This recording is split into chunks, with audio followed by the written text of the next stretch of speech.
everybody, it's been a hot minute since I last did a bite. Last year, we were thrown into a very unexpected season of our lives, a super beautiful, blessed, and significant time in our lives, but so busy. It was a season of new things, and with all the adjustments, I had to pause on my bites. And although not much has changed or calmed down since then, I think there's a lot more stability and routine. So I wanted to try and kick off my bites again. I'll probably not get to doing as much as I used to or as regularly, but I'm definitely going to try get some out at a slower pace but consistently. So with that update, here goes season 7. So to kick things off for 2026, I want to chat to you about prosperity. I think I've spoken to you about this before, but perhaps from a different angle. A lot of us focus on success from the perspective of finances, career, growth, or accolades. And sometimes that costs us our health or neglecting our spiritual life, and that is your relationship with God. In the Bible, in 3 John verse 2, it says, "Beloved, I pray above all things that you prosper and enjoy good health, just as your soul prospers." This scripture tells me that we need to prosper or succeed across multiple areas of our life, not just financially or not just in our careers. We need to prosper in general in our lives, so that could be financially, relationally, or in our work, but also in our health. So eating well or correctly, being strong and flexible, being fit, being emotionally and mentally well, not ailing, not suffering.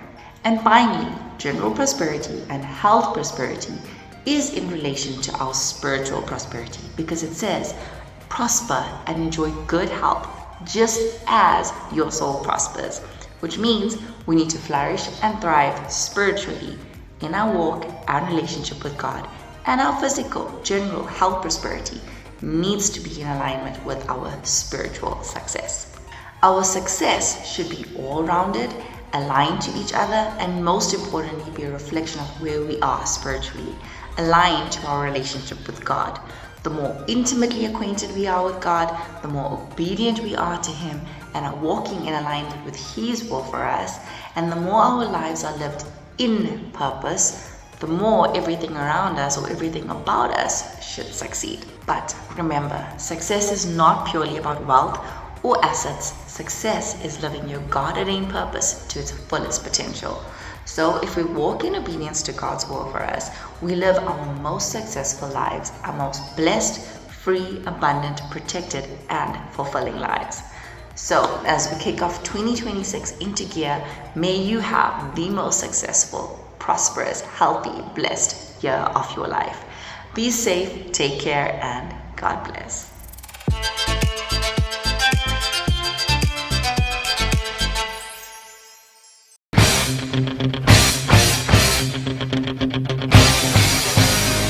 Okay, so what's a bite without a kilobyte challenge? For our first kilobyte challenge of the year, I challenge you to cut starchy carbs like rice, bread, pap, pasta, and increase your protein. Carbs, especially refined carbs, increases your insulin levels and therefore causes fat absorption and weight gain. Protein doesn't cause extreme insulin spikes, so less fat absorption and weight gain. It keeps you satiated and full and helps to maintain or grow muscle. The more muscle you have, the higher your metabolism, which means you burn fat faster. Bye!